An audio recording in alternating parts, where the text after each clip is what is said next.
2030 청년들과 함께하는 예능 토크쇼 자유 진담. 안녕하세요. 저는 오늘 진행을 맡게 된 전국청년연합 바로서다 한동대 회장 김은지입니다. 저희 자유 진담은 2030 청년들이 현 시대에 당면하고 있는 여러 가지 문제와 사안을 놓고 진정한 자유에 대해 진솔하고 또 솔직하게 이야기를 나누자는 취지하에 열린 청년 토크쇼입니다. 저희 토크쇼는 총 2가지 순서로 나뉘어 진행될 예정인데요. 첫 번째 순서는 2030 청년들의 속마음을 들어보는 사연 진담입니다. 저희가 사전에 청년들의 다양한 의견을 들어보고자 미리 설문조사를 받았는데요. 그 설문조사 가운데 총 가장 많이 보내주신 사연을 4개로 축약하여 앞에 계신 패널분들과 또 여러분들과 함께 토크쇼를 진행할 예정입니다. 그리고 이어서 바로 두 번째 순서는 진담 토론인데요. 진담 토론은 현재 2030 청년 사이에서 가장 핫한 이슈 3가지 주제를 중점적으로 곧 이어 나오실 참가자 6분을 모시고 함께 토론을 진행하게 될 것입니다. 자, 그럼 진행하기에 앞서 앞에 나와 계신 패널 3분을 소개하도록 하겠습니다. 네, 저는 바로서다 신촌 진구장 그리고 연세대 바로서다 회장을 맡고 있는 22살 이다헌입니다. 안녕하세요. 바로서다 기획국장 주성은입니다. 네, 안녕하세요. 저는 바로서다 대변인으로 있고 또 최근에 결혼한 황선우라고 합니다. 네, 감사합니다. 그럼 바로 저희 첫 번째 코너로 넘어가도록 할 텐데요. 2030의 속마음을 파헤쳐보자. 청년들의 사연 진담! 저희 그럼 첫 번째 사연 읽어보도록 하겠습니다. 친구들이 저보고 너는 진보냐 보수냐 저의 정치 세계관에 많이들 물어보는데 저는 그런 질문을 받을 때마다 상당히 난감합니다. 솔직히 말하면 진보와 보수의 정확한 개념을 잘 모르겠습니다. 개념 정리 좀 도와주세요. 네, 사연자분 혹시 계실까요? 혹시 어떻게 해서 이 사연을 보내주시게 된 건지 좀 더 자세히 여쭤봐도 될까요? 네, 안녕하세요. 사실 보낸 사연 그대로인데요. 사실 흔히들 주변에서 진보는 좋은 것으로 이야기하고 보수는 자신들의 기득권을 지키기 위한 세력으로 이야기를 해서 하면서 제가 어디에 발을 들여야 될지 진보로 들여야 될지 보수로 들여야 될지 많이 고민이 되더라고요. 그래서 저는 그런 중도 세력인가? 라는 고민이 많이 들어서 질문을 하게 되었습니다. 먼저 우리는 진보와 보수라는 이 프레임 자체에 대해서 한번 생각해봐야 할 것 같아요. 여러분, 진보의 반대가 보수인가요? 그 진보 언론사, 예를 들어서 뭐 한겨레 신문도 있고 또 경향신문도 있고 뭐 이런 신문들이 있는데 이 진보 언론사에서는 자신들을 시민을 위한 신문이다라고 이야기를 합니다. 그리고 보수 언론사 조중동 그런 데에다가 이 진보 언론사들은 보수 언론사들이 기득권들의 이익을 대변하는 집단이다라고 비판을 해요. 근데 잘 한번 생각해 볼까요? 제가 생각하기에는 우리나라에서 진보 세력이나 보수 세력이나 다 같은 기득권 세력이다라고 생각을 합니다. 그러니까 기득권 진보가 기득권 보수에 대해서 기득권이라고 비판하는 좀 아이러니한 상황이 한국에서 이루어지고 있는 것 같습니다. 사실 진보의 반대는 언어적으로 생각해 봤을 때 보수가 아닙니다.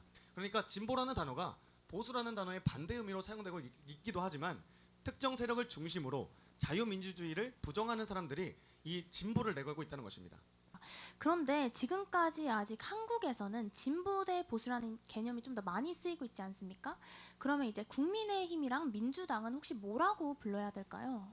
저는 프랑스 혁명 때 나왔던 좌파 우파 개념으로 보는 것이 어떤가 생각을 합니다. 프랑스 혁명 당시에 혁명을 주장했던 사람들 사이에서 그때 당시 사회자 강단 오른쪽에 앉았던 사람들은 왕의 권위를 지키면서 개혁을 추구하자. 그러면서 자유와 평등 중에 자유를 좀 더 우선시했습니다. 그리고 사회자 강단의 왼쪽에 앉았던 사람들은 왕을 죽이면서 혁명을 일으키자 그렇게 주장을 하면서 굉장히 급진적이죠. 그런 주장을 하면서 자유와 평등 중에 평등을 좀 더 우선시했습니다. 그것을 이제 오늘날 대한민국에서 가져와 보면 주한미군 철수를 하면 결국 친사회주의적인 결과가 나오죠. 예를 들어서 또 무상급식 같은 것도 마찬가지죠. 시장 경제에 반하는 그러한 정책이기 때문에 그것은 자유와 평등 중에 평등에 좀 더 초점을 맞추고 있고 또 사회주의적이고 그래서 그거 역시도 좌파적이라고 볼 수 있습니다. 이런 것들을 봤을 때 저는 진보 보수 개념보다는 대한민국에서는 아까 말씀하셨던 것처럼 좌파 우파 개념으로 보는 것이 어떤가 저는 그렇게 생각을 합니다.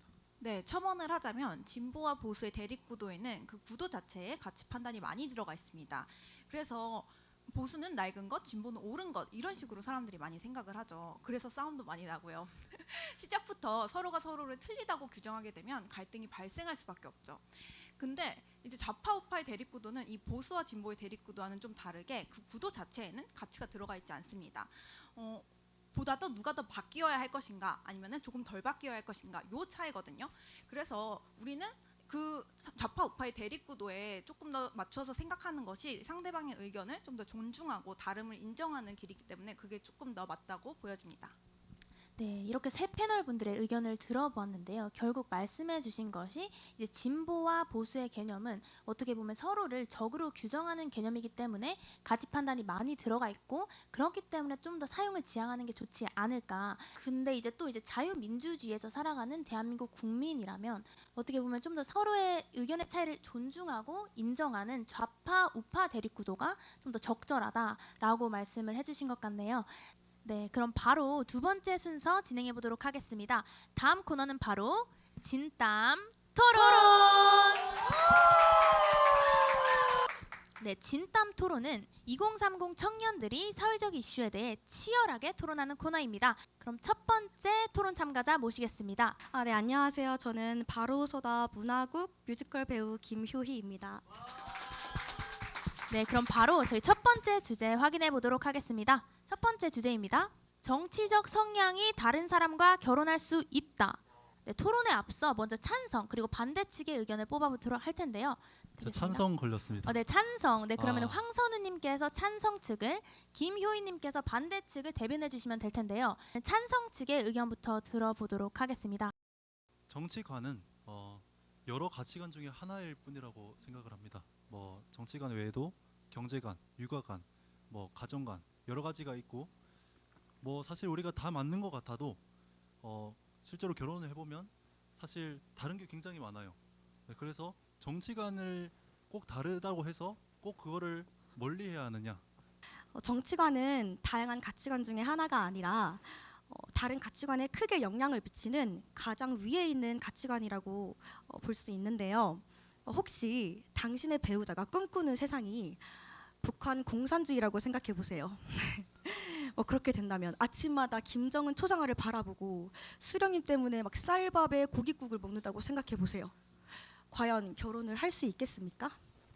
뭐 여러분들 그 주사파 아시죠? 주사파 활동했던 사람들 중에 전향한 사람들 있지 않습니까? 네. 그래서 그리고 우리가 더 중요하게 생각을 해야 되는 것은 정치적 성향보다도 서로 대화하는 태도라고 저는 생각을 합니다. 그 어떤 한 사람 혹은 한 사상에 지나치게 이렇게 주입되고 그런 똑같은 사람들만 모여 있으면 결국 고립되게 됩니다. 저는 그래서 오히려 이렇게 정치적 성향이 다르면 오히려 대한민국의 여당과 야당에 있듯이 저는 이 가정이 하나의 여당과 야당에 있는 것처럼 가정이 하나의 사회를 이룰 수 있다고 저는 생각을 합니다. 네, 두 번째 참가자 모셔보도록 하겠습니다. 안녕하세요. 안녕하세요. 네, 안녕하세요. 바로서다 문화부 컨텐츠팀 소속 이도윤입니다. 두 번째 토론 주제입니다. 최저시급을 대폭 인상해야 한다인데요. 네, 찬성 나오셨습니다. 이도윤님께서 찬성을, 또 이다운님께서 반대 측을 맡게 되신데요. 바로 찬성 측부터 발언 부탁드립니다. 네, 저는 찬성하는데요. 최저임금을 대폭으로 향상하면 분수 효과를 통해 경제가 발전합니다. 최저시급을 받으며 살아가는 가난한 사람들과 청년들에게는 최저임금 2배 인상을 통해 소비할 돈이 많이 쥐어주면 그들의 생활 수준을 향상시킬 수 있고 그들은 저축할 여력이 없기 때문에 소비 효과가 증대되어 지역 경제가 활성화됩니다. 네, 지금 최저임금을 대폭 올리면 분수 효과로 인해서 경제가 발전한다라고 하셨는데 경제의 발전은요 단순히 돌이 돈다고 되는 것이 아닙니다. 즉 최저임금을 올리면 일시적인 부양 효과는 말씀해 주신 대로 있어요. 그런데 그 일시적인 소득 효과는 물가 상승으로 인한 장기적인 순수출 감소로 되돌아오기 때문에 이 돈을 나눠준다고 경제 성장이 되지는 않습니다. 그리고 이 이야기는 이미 경제학자들 사이에서 결론이 난 부분이에요. 다른 이야기를 하자면 경제적 효과 이외에도 최저임금 향상은 부의 이전을 가져와서 재벌들의 막대한 부를 가난한 사람들에게 쥐어주기 때문에 소득 평준화를 달성할 수 있습니다. 대기업 연봉 임원들의 연봉은 조금 줄어도 별 문제가 되지 않지만 청소 노동자들의 연봉을 늘린다면 그들의 행복을 늘릴 수 있습니다. 최저임금 이야기를 하시면서 좀 감성적으로 이 노동자들의 소득 문제를 이야기를 하셨는데 그런데 우리가 생각해봐야 할 거는 이 사장들의 연봉이 높은 이유는 그들이 가지는 책임이 그만큼 크기 때문입니다. 우리가 장기적인 경제 성장을 위해서는 새로운 제품과 재화, 서비스의 이 창출이 반드시 필요합니다. 그리고 이 새로운 제품과 서비스의 창출은요, 단순히 뭐 돈이 돈다고 되는 것이 아니라 수백억의 연구비 지출에서 오죠. 그리고 이러한 수백억의 리스크를 감수하는 것이 바로 사장의 역할입니다. 그리고 사장이 그만큼의 연봉을 받아야 된다는 것은 그 회사 임원진들의 자발적이고 자유로운 합의에 의한 결과입니다.